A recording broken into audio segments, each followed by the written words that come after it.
everyone. Okay, so today we're gonna study about the wines of Babylon. It is a simple study, more on the basic side, not much of details, but may it help us be established in the present truth. Uh,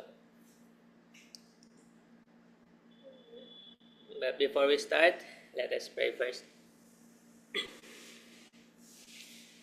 Father in heaven, once again, we come before Thee to ask for the heavenly knowledge and wisdom to understand Your word, and may You help us put it into heart that we may be settled in the truth and be sealed into salvation. All these things we pray in Jesus' name, amen. Okay, so Revelation 14:8, it says here, "And there followed another angel, saying, Babylon is fallen, that great city, because she made all nations drink of the wine of the wrath of her fornication." So, let's study about the wine, because this is what make the nations or the churches fall. Wine. In Strong's Concordance, it's a primary word, G3631. It says wine, literally or figuratively. Another is an unused root, meaning to effervesce. Wine as fermented, by implication, intoxication. Banqueting, wine bibber. So, intoxication. It's Hebrew 3196. And another is 8492. In the sense of expulsion, must or fresh grape juice just squeezed out, or by implication, rarely fermented wine, new and sweet wine. So something that will make people be intoxicated. So what are the wines of Babylon?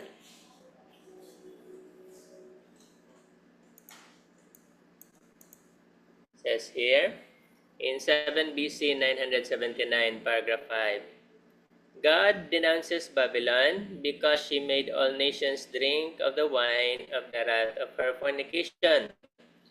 This means that she has disregarded the only commandment which points out the true God, and has torn down the Sabbath, God's memorial of creation. So, one way of understanding the wine is disregarding the commandment which points out the true God, which is the Sabbath of the fourth commandment. So, if the fourth commandment is being disregarded, that is a wine of Babylon. Another is Great Controversy 53, paragraph 2. The arch-deceiver had not completed his work. He was resolved to gather the Christian world under his banner and to exercise his power through his vice-regent, the proud pontiff who claimed to be the representative of Christ. Through half-converted pagans, ambitious prelates, and world-loving churchmen, he accomplished his purpose. Vast councils were held from time to time in which the dignitaries of the church were convened from all the world. In nearly every council, the Sabbath which God had instituted was pressed down a little lower. So meaning, if the Sabbath standard is being lowered, it is still drinking the wine of Babylon. It doesn't have to be fully disregarded, but pressing it a little lower or lowering the standard of the Sabbath is also a wine of Babylon. So, those churches who are possess, professing to be Sabbath churches, Sabbath keeping churches, but in reality are lowering the standard of the Sabbath, has already drunk of the wine of Babylon, while Sunday was correspondingly exalted. So this is what uh, Constantine did in his time. He put Sunday up and he slowly lowered the standard of the Sabbath. Thus, the pagan festival came finally to be honored as a divine institution, while the Bible Sabbath was pronounced a relic of Judaism, and its observers were declared to be accursed. So, uh, lowering the standard of the Sabbath is a wine of Babylon.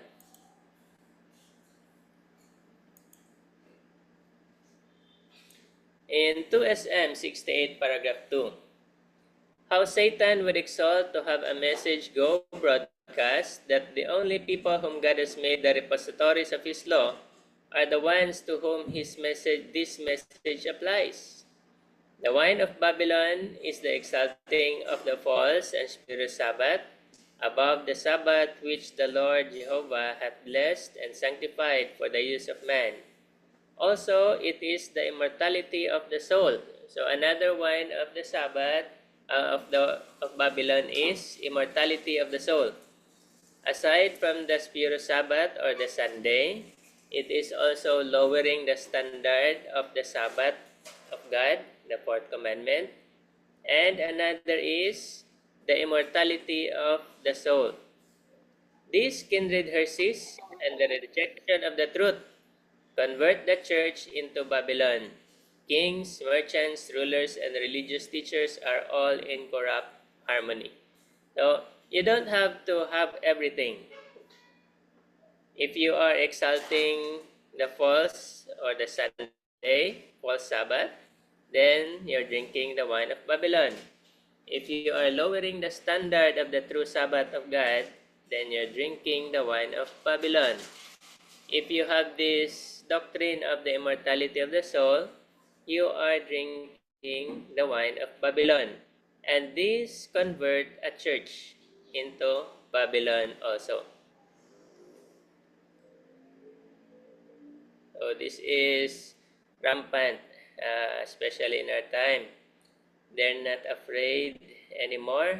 They're even brave to broadcast it worldwide, this spiritualism. In 60-317, paragraph 3, canvassers, remember that in the books you handle, you are presenting not the cup containing the wine of Babylon. So another wine of Babylon is doctrines of error dealt to the kings of the earth. So in general, the wines of Babylon is anything and everything that is not truth. If it is error, then it's a wine of Babylon. But the cup full of the preciousness of the truths of redemption. So, if we are a canvasser for God, then we are bringing the cup full of preciousness of the truths of redemption, not the wines of Babylon. So, there should be no erroneous doctrine that is presented to other people. It must be the pure and sanctified truth of God.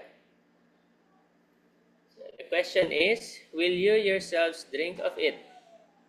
Will we drink the truths of God? Your minds can be brought into captivity to the will of Christ, and He can put upon you His own superscription. By beholding, you will become changed from glory to glory. So this is why we have to focus on the truth. Because we will become changed and be glorified if we focus on the truth. But if we focus on the wines or the doctrines of error, we become changed too. What our mind feeds upon is what we become. So if we always listen to or watch the negative side of things, then that's what we're going to be changed into. So that's why we have to be very careful.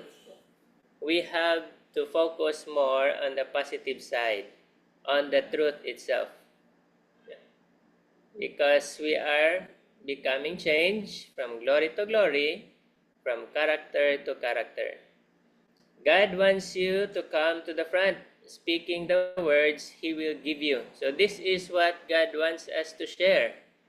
He wants us to share the words that He gives us. So what is He giving us? The truth. And that's what we are supposed to focus on.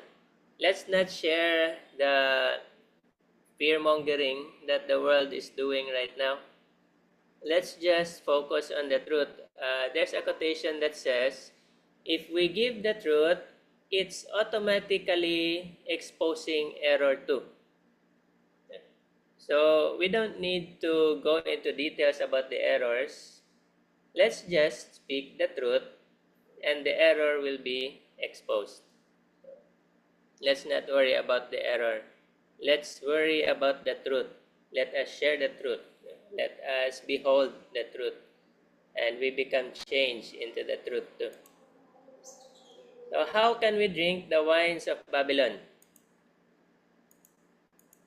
It says here, God has a controversy with the churches of today. They are fulfilling the prophecy of John.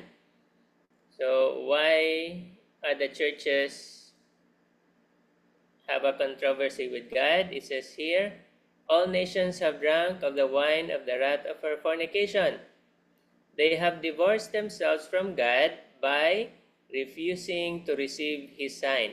So refusing to receive His sign, it is the Sabbath. The core of His commandment is the Sabbath. It is the commandment that points us to who the true God is. So if we refuse to receive this sign, if we lower this standard of the Sabbath, then we are actually fulfilling the prophecy of John, which is drinking the wine of Babylon. They have not the spirit of God's true commandment-keeping people, and the people of the world, in giving their sanction to a false Sabbath, and in trampling under their feet the Sabbath of the Lord, have drunk of the wine of the wrath of her fornication. So even if we profess to keep the Sabbath, we go to church every Sunday or every Saturday, but we are not preparing for the Sabbath. We cook our meals before going to church. That's already trampling under the feet the Sabbath of the Lord, and in reality is refusing to receive the sign of God. So we are drinking the wine of Babylon that way. It is very subtle, and a lot of people are deceived, but that's how Satan works. And we have to be watchful. We really have to pray for discernment. In Signs of the Times, November 14, 1895, paragraph 6, those who have true Bible religion will yield their will to God's will as supreme. So it is not how we think Sabbath should be kept, but how God said Sabbath should be kept, and will reverence God by rendering obedience to His righteous and just laws. They will place themselves under the blood-stained banner of Prince Emmanuel and acknowledge themselves as under the control of the ruler, not only of earthly intelligences, but the host of heaven.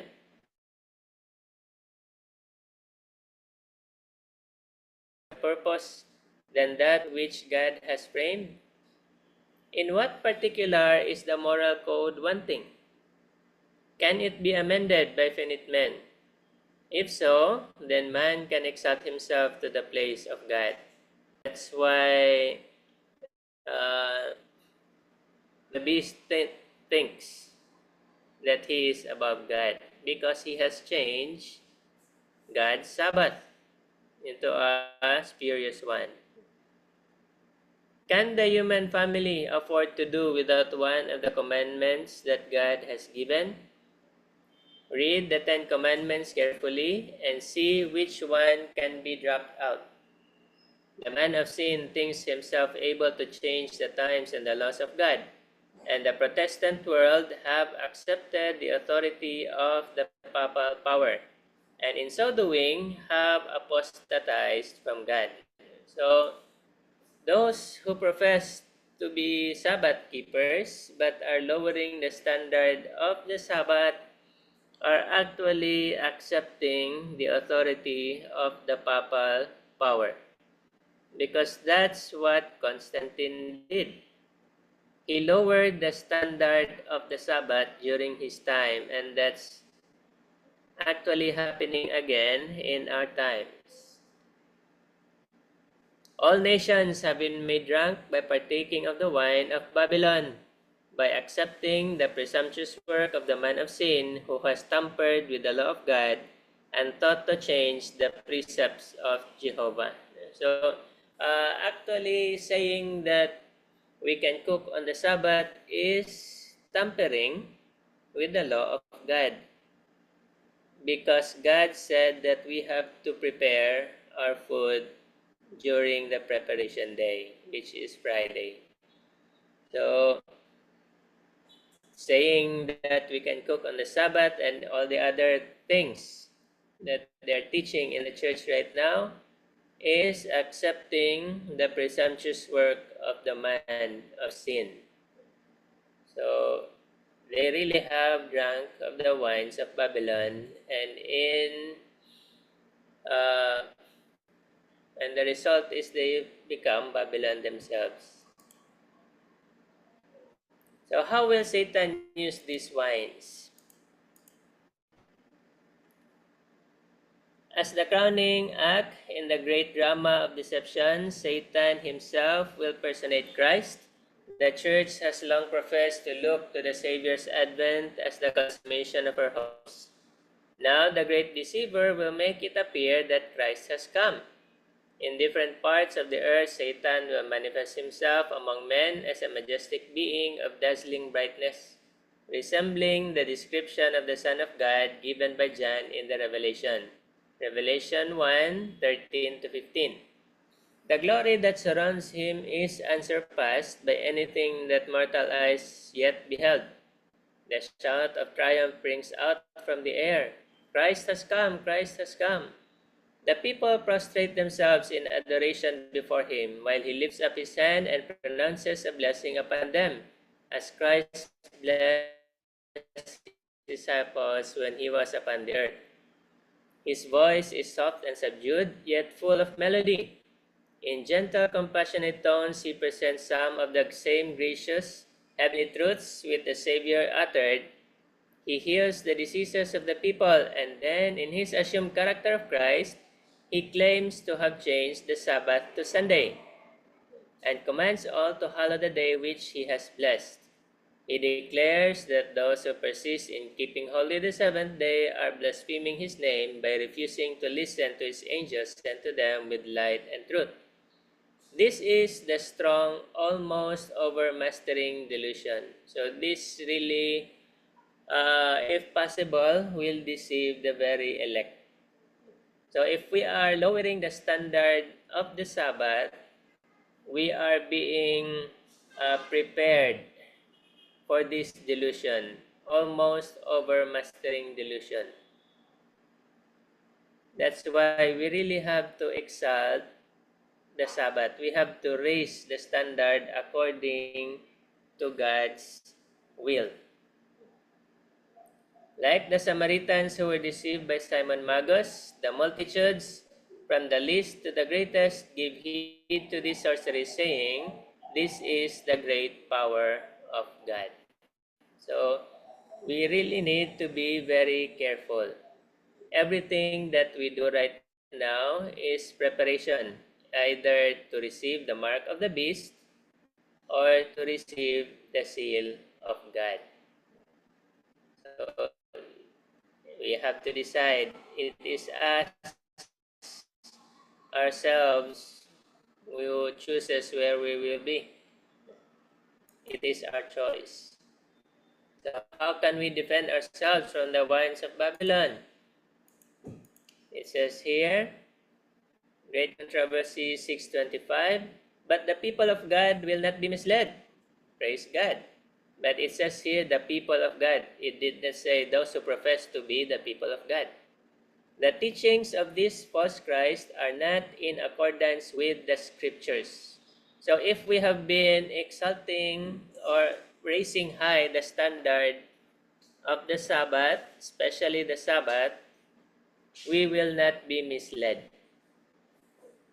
If we have been used to lowering the standard of the Sabbath, then we will be misled.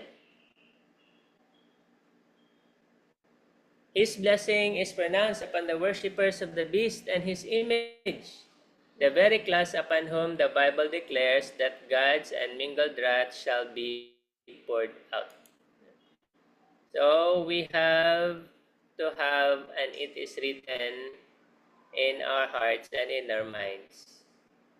This is how Jesus won against Satan. Every time Satan came to him to deceive him, Christ's answer is, it is written. So we really have to have God's word with us in our minds, in our hearts. That's why in Revelation 1 verse 3, it says here, Blessed is he that readeth, and they that hear the words of this prophecy, and keep those things which are written therein. So we must read God's word, we must hear God's words, and we must keep, or we must apply it in our daily lives, and we will be blessed. Food for thought, Patriarchs and Prophets 55, paragraph 2. Eve really believed the words of Satan, but her belief did not save her from the penalty of sin. She disbelieved the words of God, and this was what led her to fall. In the judgment, men will not be condemned because they conscientiously believed a lie, but because they did not believe the truth, because they neglected the opportunity of learning what is truth. Notwithstanding the philosophy of Satan to the contrary, it is always disastrous to disobey God. We must set our hearts to know what is truth. So how can we obey God if we are not reading, if we are not studying God's word? So we really must read ourselves. We must study ourselves, God's truth.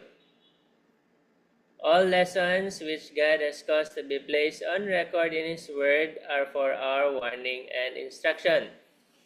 They are given to save us from deception. Their neglect will result in ruin to ourselves.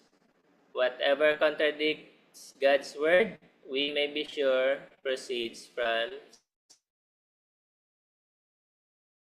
Satan. That's why we really have to fill our minds with the truth and not with minds with the truth. Search the scriptures, for in them you think you have eternal life, and they are they which testify of me. Search the scriptures. 2 Timothy 2:15, study to show thyself approved unto God, a workman that needeth not to be ashamed, rightly dividing the word of truth. So that ends our study, our short study for today, and may we be established in the truth. So anything that is erroneous is wine of Babylon. and especially lowering the standard of the Sabbath, it is already consuming the wine of Babylon. And especially the Sabbath, it is the last great conflict. It will be centered upon the Sabbath. So let us raise the standard high and be established in the present truth. Happy Sabbath, everyone.